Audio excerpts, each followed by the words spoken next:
welcome to Global Scan, your one-stop destination for a roundup of all the major global developments of the week. The China-Taiwan tensions are peaking. The Afghanistan situation continues to be a source of concern for the region and beyond. A new Prime Minister has taken charge in Japan, and the world of social media was hit by a technical snag this week. All that and more in Global Scan. I'm Munman Bhattacharya. Let's get started with the top stories. US President Joe Biden speaks to Chinese President Xi Jinping about Taiwan, says Beijing has agreed to abide by the Taiwan agreement.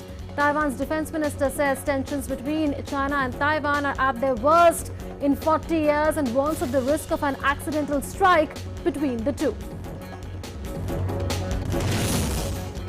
India's Foreign Secretary Harshvardhan Shringla holds a bilateral meeting with US Deputy Secretary of State in Delhi, says India and the US will work to strengthen ties further. Wendy Sherman says both countries are looking forward to deepen their security relationship. The US and India are in agreement on Afghanistan, says US Deputy Secretary of State Wendy Sherman. World Food Programme Director says Afghanistan's economy is on the brink of collapse and a humanitarian crisis has escalated and magnified at an incredible pace over the past few weeks. US judge blocks enforcement of near-total abortion ban in Texas. Law bans abortion after 6 weeks of a woman's pregnancy. No exceptions for rape either. The law rewards at least $10,000 to anyone who sues any person who aided an abortion after 6 weeks of pregnancy. No quarantine for Indian travellers to the UK fully vaccinated with Covishield or another UK-approved vaccine from 11th October. UK envoy thanks Indian government for close cooperation over the last month. Let's begin the show with news from Asia.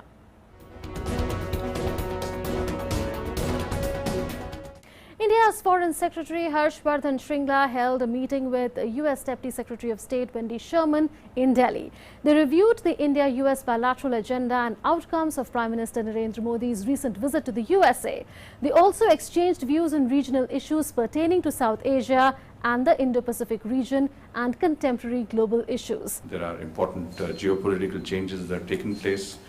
And of course, our foreign policies need to be agile and responsive to the situations that we confront.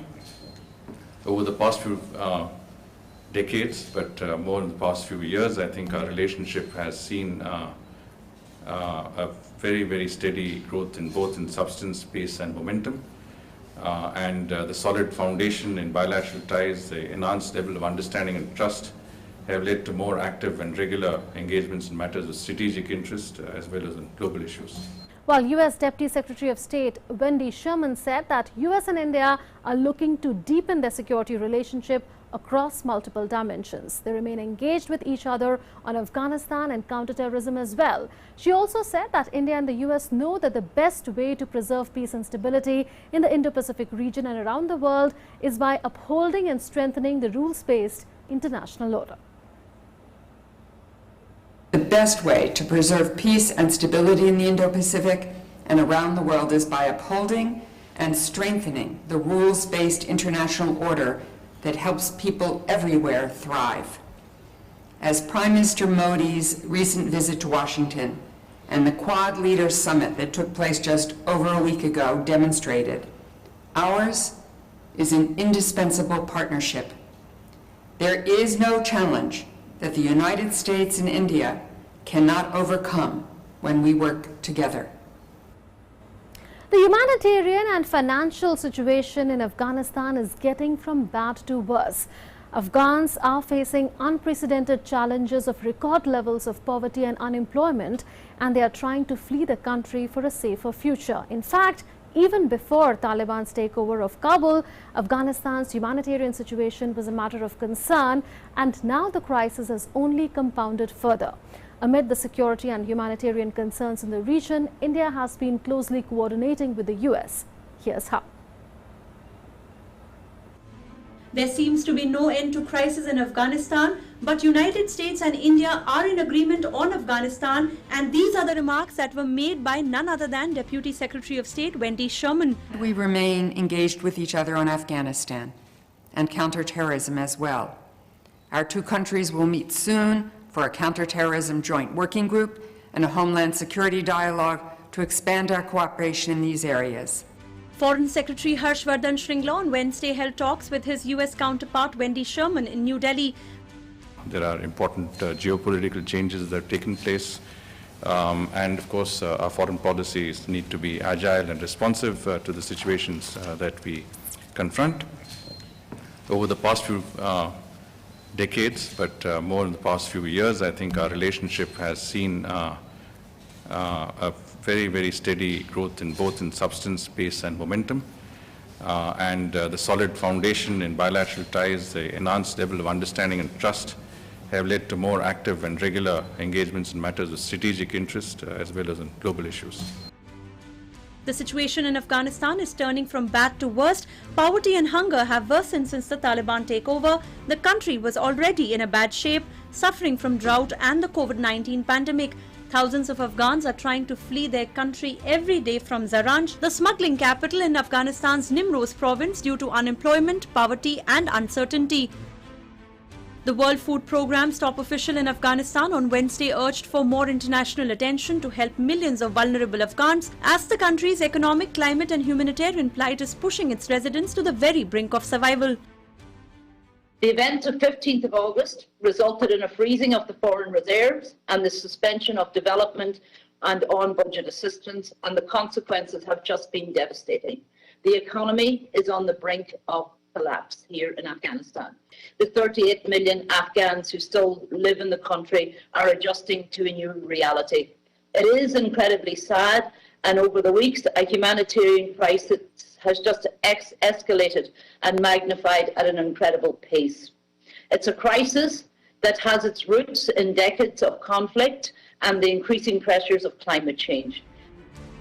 Afghanistan was already among the world's worst humanitarian situations prior to the Taliban assuming power in August, which has deepened existing needs and vulnerabilities. 500,000 people have been displaced in Afghanistan in recent months. According to UN High Commissioner for Refugees Filippo Grandi, the situation remains grim in Afghanistan and residents are waiting for some respite.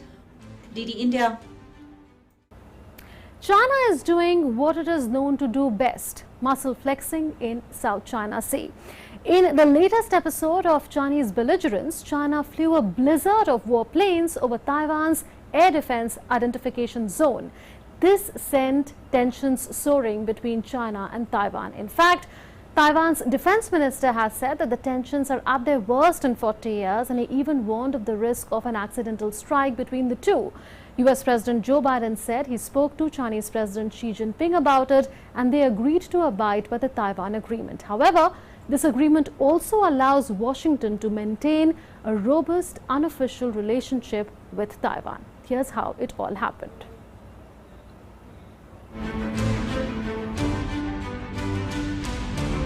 China does it again, claims Taiwan as its own territory, says it should be taken by force if necessary. Taiwan blames China for the tensions, says it is an independent country and will defend its freedoms and democracy. US President Joe Biden said on October 5th that he has spoken to Chinese President Xi Jinping about Taiwan, and they agreed to abide by the Taiwan Agreement. I've spoken with Xi about Taiwan. We agree we'll abide by the Taiwan Agreement. That's where we are. And we made it clear that I don't think he should be doing anything other than abiding by the agreement. But China remains defiant. Taiwan belongs to China, and the US is in no position to make irresponsible remarks. The relevant remarks by the US side seriously violate the One China principle and the stipulations of the 3 China-US joint communiques and send an extremely wrong and irresponsible signal. Taiwan reported 148 Chinese Air Force planes in the southern and southwestern part of its air defense zone over a 4-day period beginning on October 1st. On the same day, China marked a key patriotic holiday, National Day, 56 Chinese aircraft flew into Taiwan's air defense zone on Monday alone. This has been the largest ever incursion by China's Air Force into Taiwan's air defense zone. Taiwan also responded by scrambling its jets to warn away the Chinese planes. Taiwan definitely needs to be on alert. China is increasingly over the top. The world has also seen China's repeated violation of regional peace and pressure on Taiwan. So democratic countries have repeatedly issued warnings that our countrymen have to be self-reliant.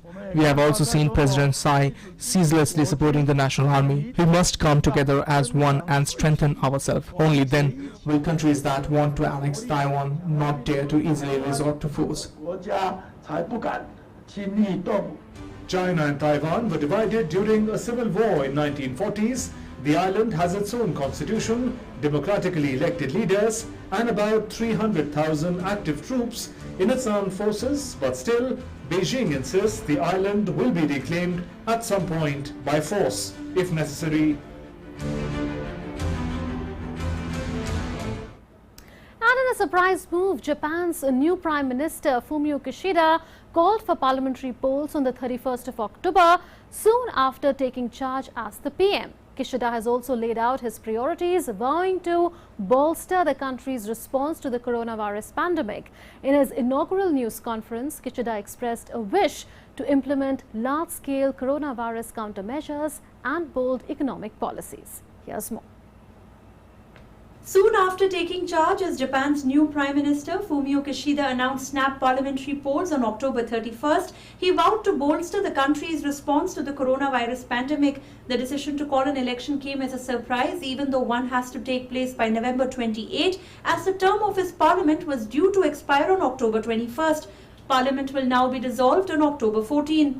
I have decided to hold a general election as soon as possible. After making the policy speech at Parliament and answering party representative questions, I will dissolve the lower house on October 14 at the end of the current Parliament session, announce the election on October 19 and hold a general election on October 31.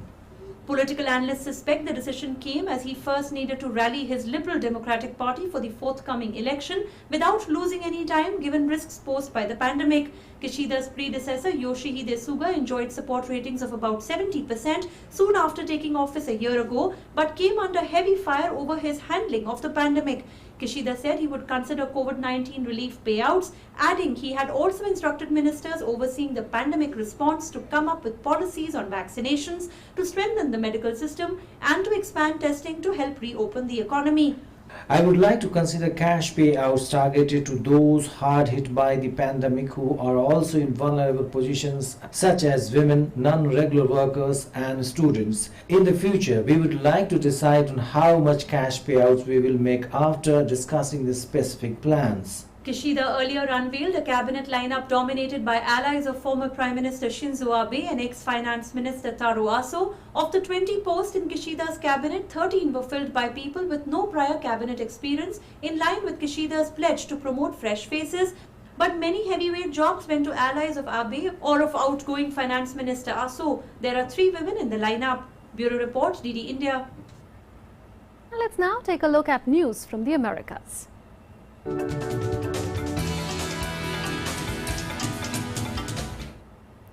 US President Joe Biden and Chinese President Xi Jinping plan a US-China virtual summit before the end of the year. There was a closed-door meeting between US National Security Advisor Jake Sullivan and Chinese top diplomat Yang Jiechi in Zurich. China and the US say the talks were constructive and candid and they lasted for 6 hours. Here are the details. A bid to improve communication despite a deepening strategic rivalry and tensions. A meeting between US and China finally took place. White House National Security Advisor Jake Sullivan met with his Chinese counterpart in Zurich on Wednesday. The two sides had a comprehensive and in-depth exchange of views on China-US relations as well as international and regional issues of common concern. It is Sullivan's first face-to-face meeting with Yang since their acrimonious exchanges in Alaska in March, which also involved US Secretary of State Antony Blinken.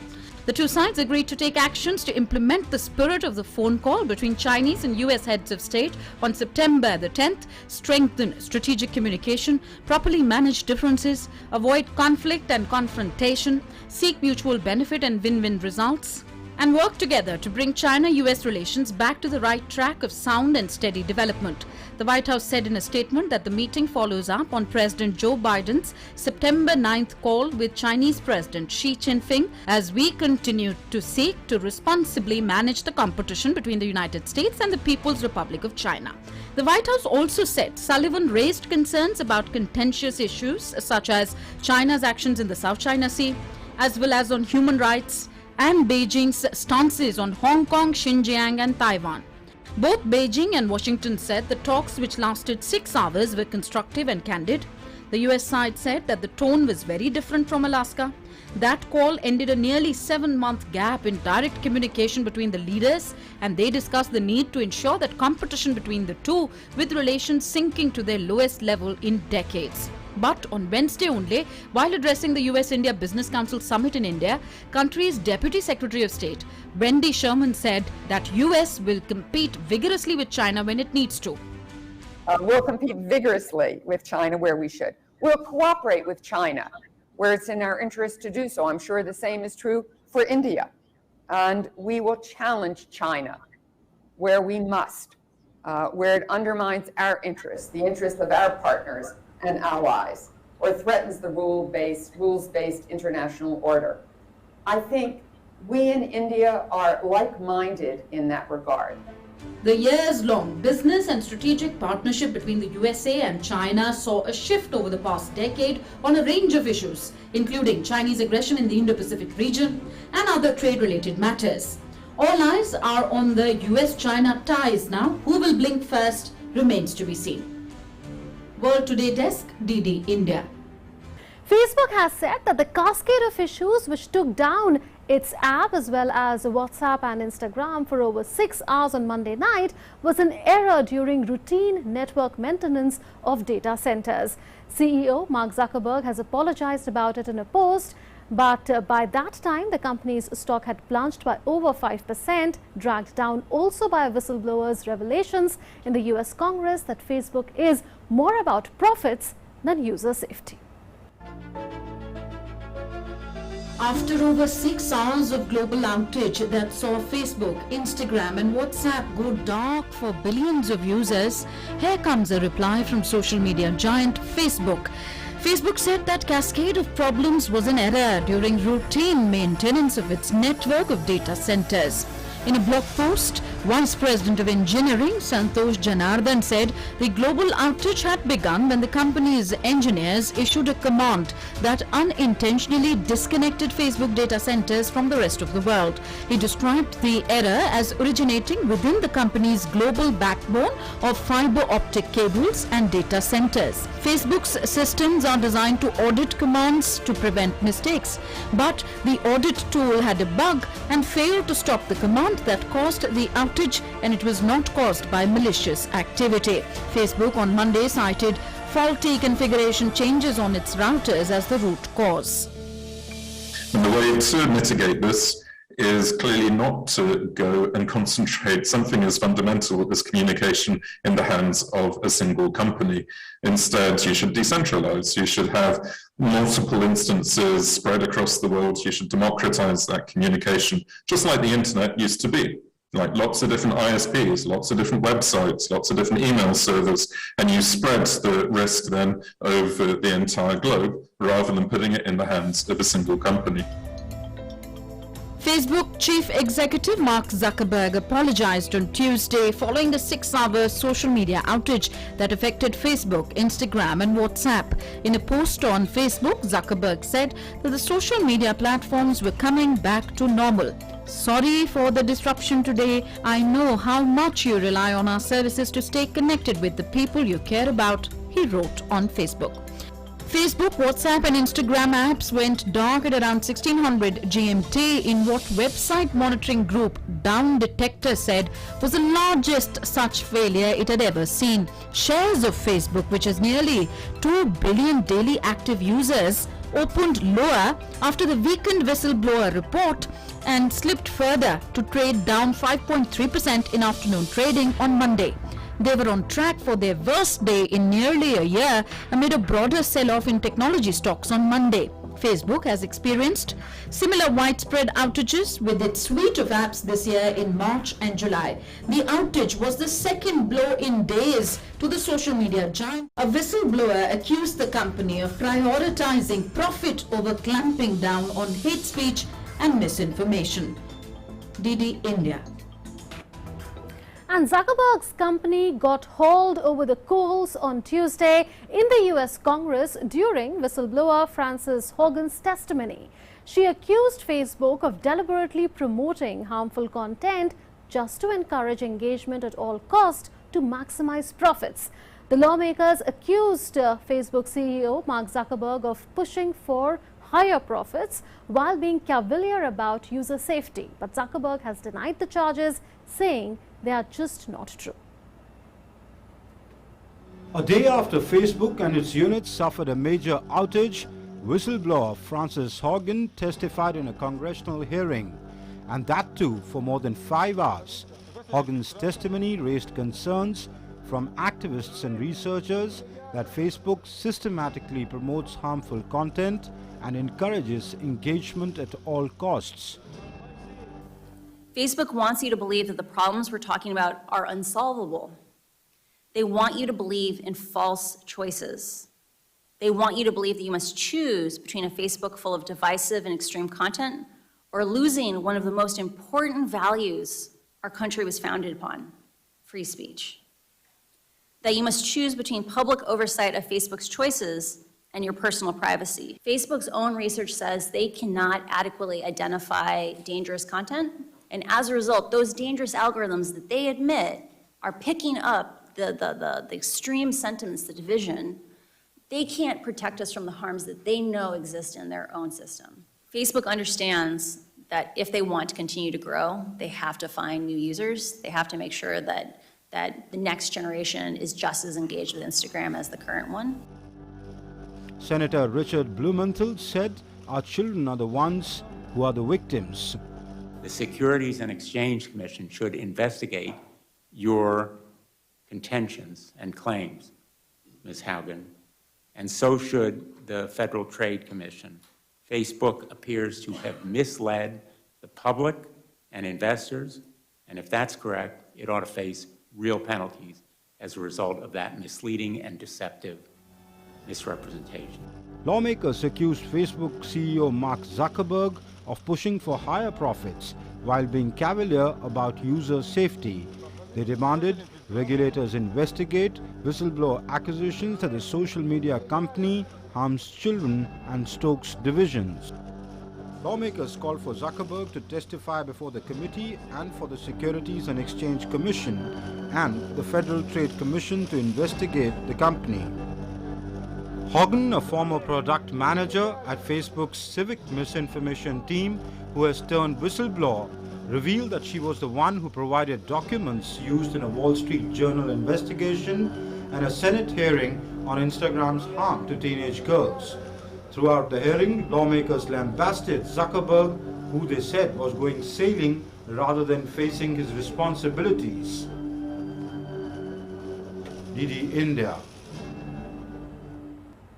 After the allegations, Facebook CEO Mark Zuckerberg addressed the series of claims made by whistleblower Frances Haugen, denying that the social media company prioritizes its profits over the safety of its users. In a Facebook post, he wrote, "At the heart of these accusations is this idea that we prioritize profit over safety and well-being. That's just not true." He added that the argument that we deliberately push content that makes people angry for profit is deeply illogical. We make money from ads, and advertisers consistently tell us they don't want their ads next to harmful or angry content. And I don't know any tech company that sets out to build products that make people angry or depressed. A federal judge in Austin, U.S. District Judge Robert Pittman has temporarily blocked a near-total ban on abortion in Texas. The Republican-backed law bars women from obtaining an abortion after 6 weeks of pregnancy. Litigation over its legality continues.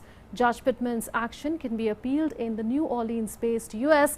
Fifth Circuit Court of Appeals, a conservative-leaning body that previously allowed the Texas abortion ban to proceed. Here's more. A federal judge on October 6th temporarily blocked a near-total ban on abortion in Texas, the toughest such law in the United States. The law bans abortion after 6 weeks of a woman's pregnancy, despite the fact that many women become aware of their pregnancy after that period of time.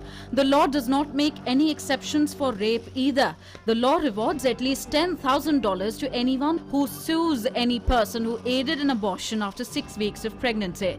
Texas Governor Greg Abbott, a Republican, has defended the legality of the state's abortion law.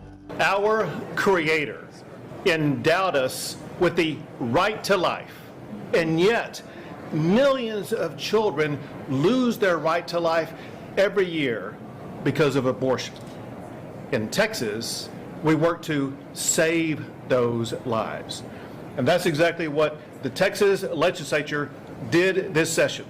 They worked together on a bipartisan basis to pass a bill that I'm about to sign that ensures that the life of every unborn child who has a heartbeat will be saved from the ravages of abortion. The Justice Department argued that the law impedes women from exercising their constitutional right to terminate a pregnancy that was recognized in the Supreme Court's 1973 Roe v. Wade decision that legalized abortion nationwide. The Justice Department has filed a lawsuit against the state of Texas. Our position is set out in detail in our complaint. Its basis is as follows.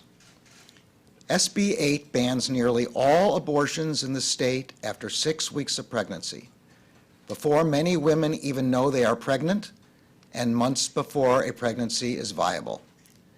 It does so even in cases of rape, sexual abuse, or incest. Earlier, women's rights advocates gathered at the Texas Capitol to protest against the country's most restrictive abortion law, launching a series of 660 marches around the United States in support of reproductive freedom. I felt betrayed by my politician. How dare they? How dare they do that to their women? And to do this without a real vote?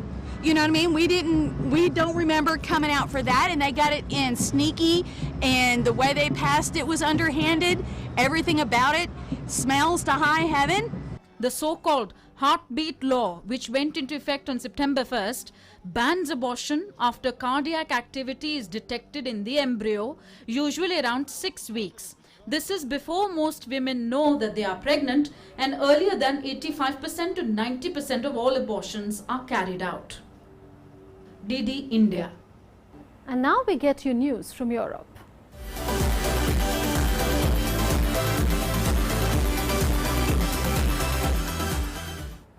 First, the United Kingdom tightened the rules for Indians, and when India replied, it scrapped tough COVID-19 quarantine travel rules for India and 46 other destinations from the 11th of October. The move comes as a big respite for Indian travellers in other countries. This means the inoculation status of arrivals will be recognized, and fully vaccinated arrivals will only need to take a test on day 2 to check for COVID-19. British High Commissioner to India, Alex Ellis, said that Indian travellers fully vaccinated with Covishield or UK-approved vaccine will be allowed to travel to the country.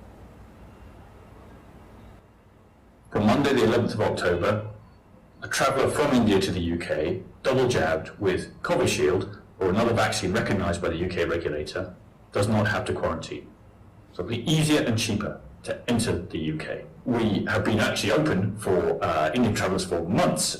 We've been issuing thousands of visas to students, to business travellers, to tourists. And it's the product of excellent discussions with the Indian authorities. But let's now go further. Let's open up more flights between the two countries. Let's get British tourists able to come into India. They're desperate to do so. Let's facilitate business travellers who are trying to come into India with e-visas. After the relaxed travel rules come into effect next week, there will be only 7 countries on the UK's red list which require all passengers to enter hotel quarantine for 11 nights. Britain's Transport Minister Grant Shapps said restoring people's confidence in travel was key to rebuilding the economy. One of the great things now with people fully vaccinated from the UK is it's much easier to allow people to travel and also to accept 37 other countries whose vaccinations we will now be able to accept. We will still want to have that check-in of a lateral flow test, but of course if that turns out to be positive, people will be able to immediately take a PCR test. And as the world continues to battle COVID-19, we get you news on what countries are doing to contain the spread of coronavirus in COVID Scan.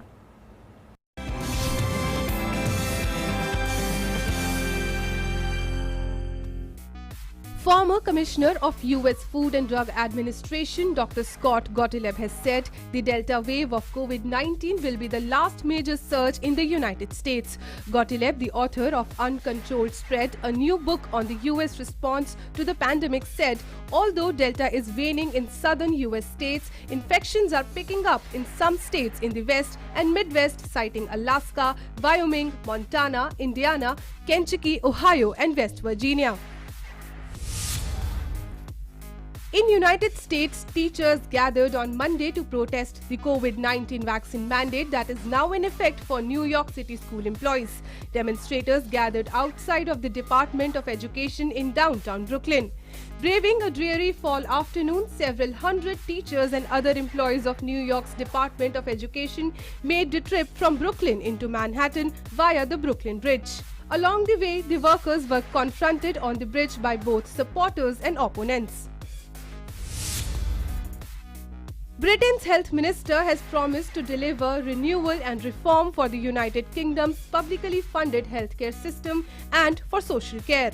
Speaking at the Conservative Party conference in Manchester, Sajid Javid said his priorities were tackling the ongoing COVID-19 pandemic, helping the National Health Service recover from the resulting backlog, and long-term reform of Britain's health and social care systems. Last month, a further $7.5 billion of funding was announced for hospitals to try and tackle the additional costs from the pandemic and to tackle the huge treatment backlog. My priorities are simple: COVID, recovery, reform. COVID, getting us and keeping us out of this pandemic. Recovery, tackling the huge backlog of appointments that it has caused. And reform of our health and social care systems for the long term. And just as we know that government money is taxpayers' money, we know that freedoms ultimately belong to the citizens, because we will always be the party of freeing things up, not locking things down. We will continue to prioritise funding for the NHS in the wake of this global pandemic. But I also promise you this, that 2022 will be a year of renewal and reform. In Washington, D.C.'s National Cathedral, the bells rang out 700 times on Tuesday to commemorate the approximately 700,000 Americans who have died in the COVID-19 pandemic. Several people stood in silence in the cathedral courtyard to commemorate the dead. According to the Centers for Disease Control and Prevention, 702,360 Americans had died of COVID-19 as of October 4th. In June, the National Cathedral bells were rung 600 times to mark the previous milestone of 600,000 COVID-related deaths in the United States. Global Scan Desk, DD India.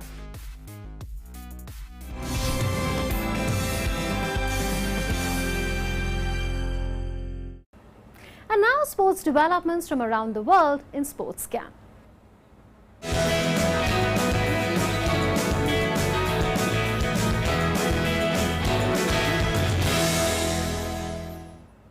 Spain ended European champions Italy's world record 37-match unbeaten run on Wednesday as Ferran Torres scored twice in a 2-1 win at the San Siro Stadium in their Nations League semi-final.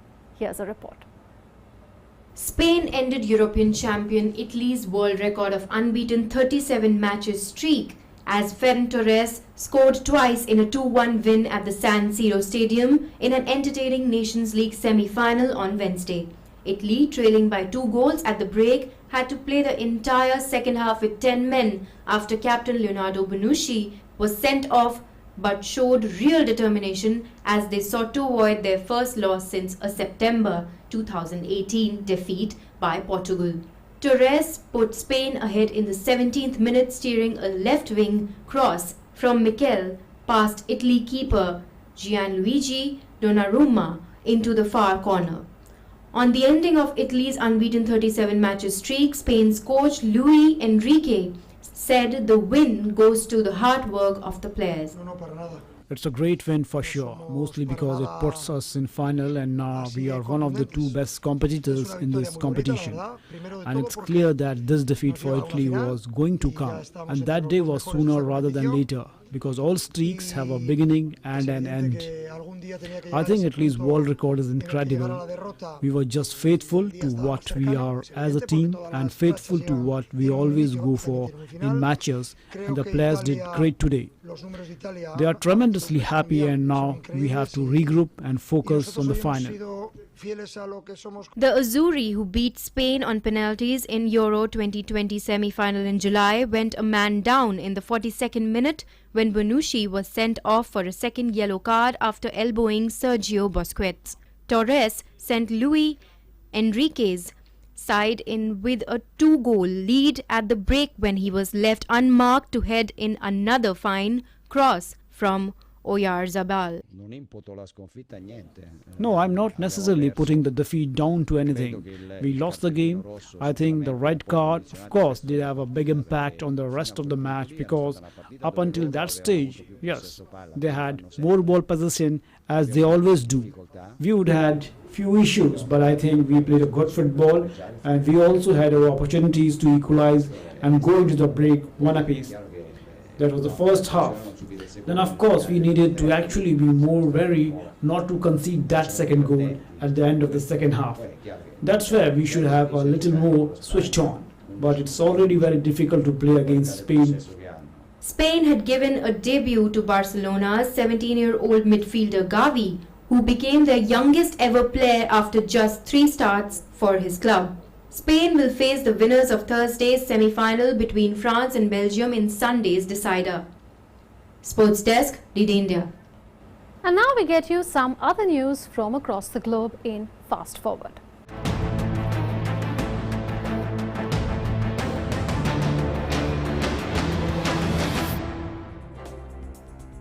A recently unveiled sculpture honoring George Floyd in New York City has been defaced for a second time.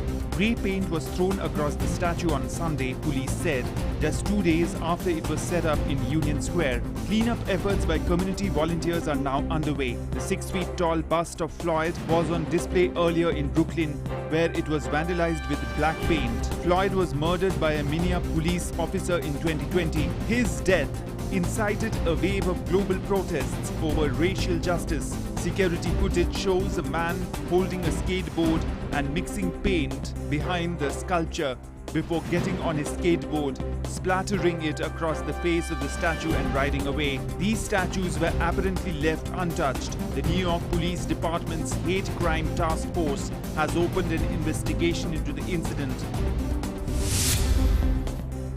In the United States, an officer has been killed and 2 others injured following a shooting at the Amtrak train station in Tucson, Arizona on Monday. The shooting happened at around 8 in the morning after the train, which was traveling from Los Angeles to New Orleans, stopped at the platform. All 137 passengers and 11 crew members are safe and have been evacuated. The incident happened during a routine check for illegal guns, money and drugs. Ethiopian Prime Minister Abiy Ahmed has been sworn in for a new 5-year term as his government faces a host of challenges, including a month-long conflict in the northern region of Tigray. Abiy's Prosperity Party was declared the winner of parliamentary elections earlier this year in a vote criticized and boycotted by opposition parties. Abiy Ahmed, the 2019 Nobel Peace Prize winner, for restoring ties with neighboring Eritrea and for pursuing sweeping political reforms, now faces major challenges. In his speech, Abiy denounced the leadership in the northern region of Tigray, where rebellious forces are battling the central government. The civil war in the north of the country, now about to enter its 12th month, has killed thousands and led to a humanitarian crisis. The United Nations World Food Programme has completed its first round of food distributions to people impacted by the spread of conflict into Afar and Amhara regions in Ethiopia. However, a lack of supplies due to various impediments to the movement of humanitarian aid still sees distributions in Tigray lagging behind. Since 15th August, World Food Programme has delivered food to almost 300,000 people in Amhara and Afar. The second round of food distributions has been ongoing in Tigray since 27th May, and more than 2.4 million people have been reached with food assistance in the northwest and parts of southern Tigray. WFP on Tuesday said a humanitarian catastrophe was possible as the conflict in Ethiopia threatened its ability to deliver food and aid supplies. Mexico could see asylum applications jump 70% this year compared with 2019 as requests from Haitians soar, though most of those Caribbean migrants do not meet the criteria under current rules. Haiti is currently the second most common country of origin for asylum requests in Mexico and is on track to overtake Honduras to claim the top spot for the first time in nearly a decade. The surge has been fed by political and economic malaise in Haiti and South America, and last month thousands of mostly Haitian migrants crossed into Del Rio, Texas. In Pakistan, at least 20 people were killed and over 200 injured when an earthquake struck southern Pakistan. The earthquake with a magnitude of 5.7 struck in the wee hours on Thursday while people were sleeping. Rescue workers said the dead were mostly women and children, while hundreds of people were rendered homeless. Over 100 mud houses collapsed and a large number were damaged, including government buildings. Authorities arrested an 18-year-old male in connection with the Texas high school shooting that left 4 people injured after a fight broke out in a classroom on Wednesday morning, according to the police. The suspect, who fled the Timberview High School in Arlington after the shooting, was taken into custody after a brief manhunt and will be charged with 3 counts of aggravated assault with a deadly weapon. At least 2 of the 4 injured people, one of whom did not require hospitalization, suffered gunshot wounds. One of the victims remains in critical condition. World Health Organization recommended the widespread use of a malaria vaccine among children in Africa and other areas of high malaria transmission, a breakthrough in the long fight against the deadly disease. Malaria is a parasite-caused disease that's been around for thousands of years and is transmitted primarily via mosquito bites. It kills more than 400,000 people around the world each year, mainly in sub-Saharan Africa. The vaccine is called RTS-S or Mosquirix, which is more than 30 years in the making and works to prime the immune system against the deadliest malaria parasite and the most common one in Africa. It is the first vaccine to complete the large-scale clinical trials and show that it can significantly reduce malaria, including life-threatening malaria in young children in Africa, according to the WHO. It is also the first vaccine developed against any disease caused by a parasite.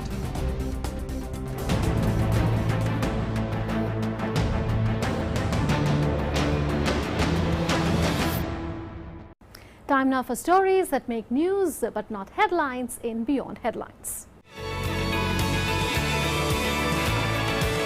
Turkey's newest park is an underwater museum of 14 shipwrecks that lie beneath the waves of the Dardanelles Strait, a glimpse into the fierce battles between the Ottoman and the Allied forces in the First World War. The Gallipoli Historic Underwater Park opened 106 years after Ottoman and Allied German forces halted an invasion by British, French, Australian and New Zealand troops.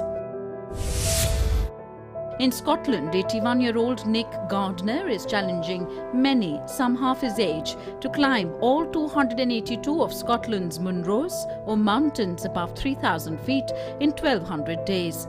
Gardner is doing it to raise money for charities helping those with Alzheimer's and osteoporosis in honour of his wife Janet, who is suffering from both diseases and needs a 24-hour care.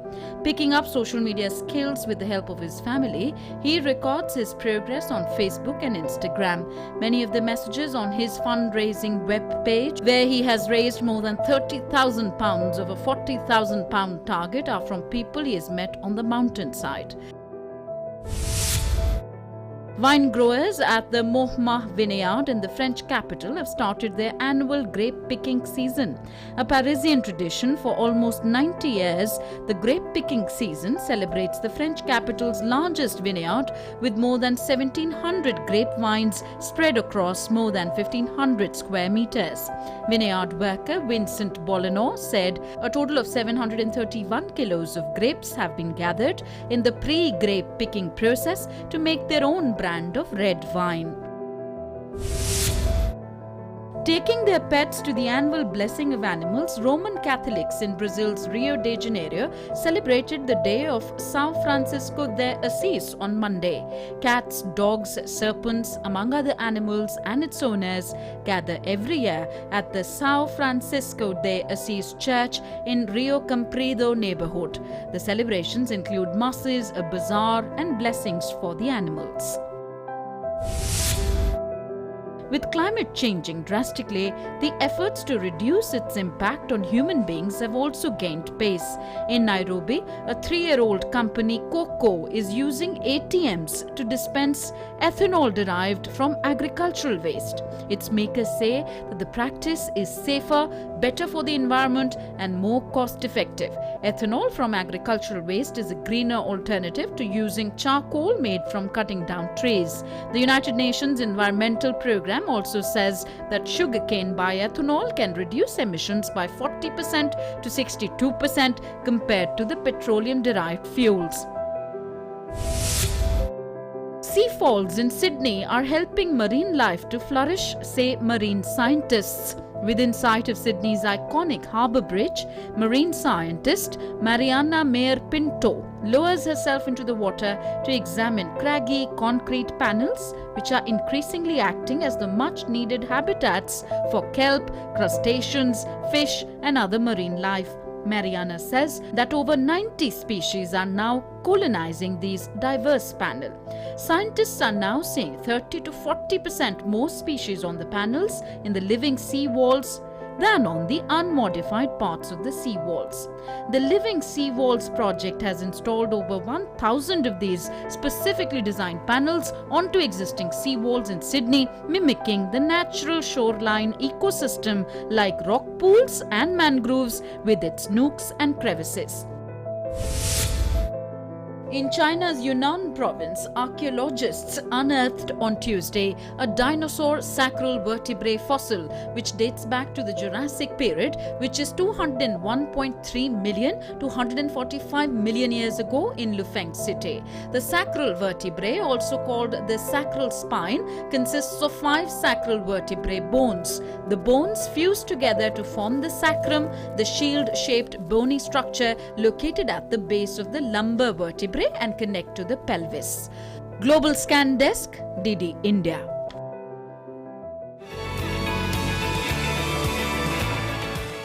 Now let's see why this day was significant in history Scan.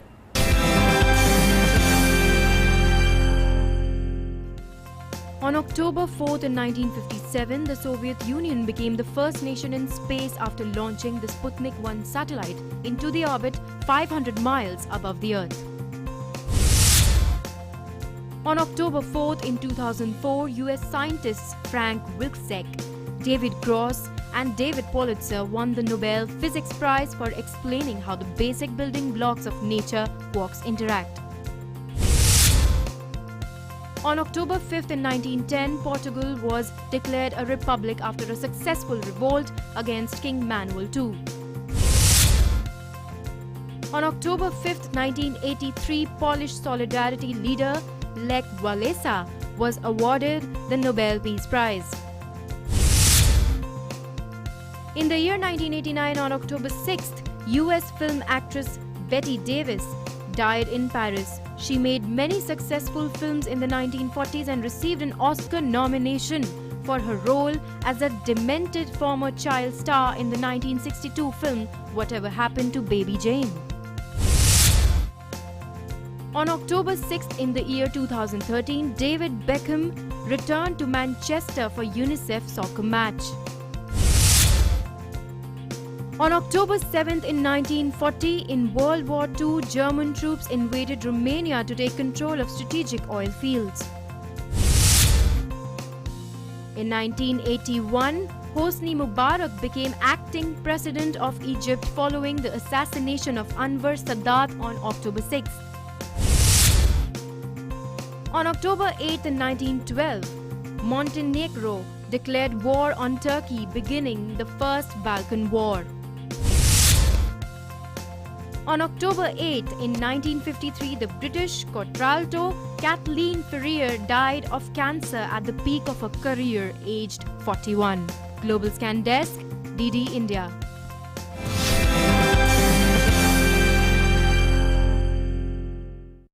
And now we'll leave you with images that stayed in news this week. In World This Week, take a look. Namaskar.